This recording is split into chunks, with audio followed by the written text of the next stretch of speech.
Helicopter দুর্ঘটনায় নিহত হয়েছেন ইরানের প্রেসিডেন্ট ইব্রাহিম রাইসি এবং পররাষ্ট্রমন্ত্রী হোসেন আমির আবদুল্লাহিয়ান। ইরানের রাষ্ট্রীয় গণমাধ্যম এই তথ্য নিশ্চিত করেছে, যদিও এ বিষয়ে এখনো কোনো আনুষ্ঠানিক ঘোষণা দেওয়া হয়নি। ইরানের রাষ্ট্রীয় গণমাধ্যমের বরাত দিয়ে এই তথ্য জানিয়েছে সংবাদ মাধ্যম বিবিসি ও আল জাজিরা।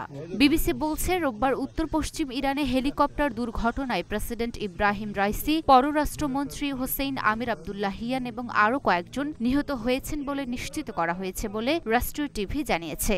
অন্যদিকে আল জাজিরাও জানিয়েছে, প্রেসিডেন্ট রাইসি এবং পররাষ্ট্রমন্ত্রী আমির আবদুল্লাহিয়ান সহ হেলিকপ্টারে থাকা অন্যরা মারা গেছেন।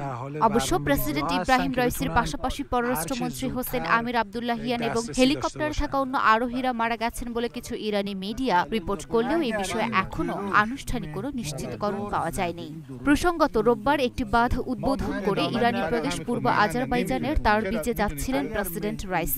এই সময় তার সঙ্গে দেশটির পররাষ্ট্রমন্ত্রী ও অন্যান্য উচ্চপদস্থ কর্মকর্তারা ছিলেন। তারবিজে ফেরার পথেই হেলিকপ্টারটি বিধ্বস্ত হয়। স্থানীয় গণমাধ্যম জানিয়েছে, প্রেসিডেন্ট রাইসি আজারবাইজানের সীমান্তের কাছে কিজ কালাসি এবং খোদাফারিন বাঁধ দুটি উদ্বোধন করেন। সেখান থেকে ফিরে তিনি ইরানের উত্তর পশ্চিমে তাবরিজ শহরের দিকে যাচ্ছিলেন। ইরানি সংবাদ মাধ্যমগুলোতে বলা হয়েছে, রোববার স্থানীয় সময় দুপুর 1:30 দিকে হেলিকপ্টারটি দুর্ঘটনার কবলে পড়ে। ঘটনাটি পূর্ব আজারবাইজান প্রদেশের ভারজাকান এবং জলফা শহরের মধ্যে অবস্থিত ডিজমার জঙ্গলে ঘটেছে বলে জানিয়েছে প্রেস টিভি।